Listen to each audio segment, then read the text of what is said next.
नमस्कार आणि आपण पाहता सरकार लाईव्ह स्वतंत्र प्रतिकारची बुलंद आवाज सरकार लाईव्ह। नगर परिषद उर्दू हायस्कूल व हाजी मोहम्मद अमानुल्ला जागीरदार ज्युनियर कॉलेज उमरखेड या शाळेच्या नावाची कमान अतिक्रमणाचा विळाख्यात।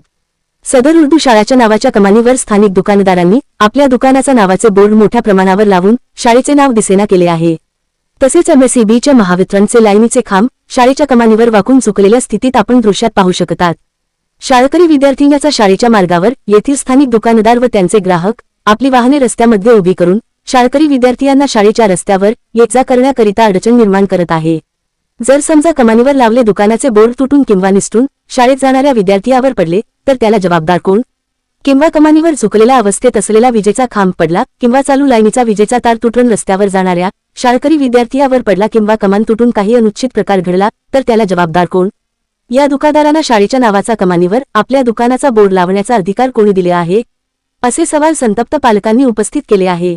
तरी संबंधित प्रशासनाने त्वरित कारवाई करून शाळेच्या विद्यार्थ्याचे भविष्याचे विचार करून योग्य ती कार्यवाही करून शाळेच्या नावाच्या कमानीला मुक्त करून द्यावे व रस्ता मोकळा करून देणे अशी मागणी पालक वर्गातून केली जात आहे। सरकार लाइव न्यूज, स्वतंत्र पत्रकारिता की बुलंद आवाज।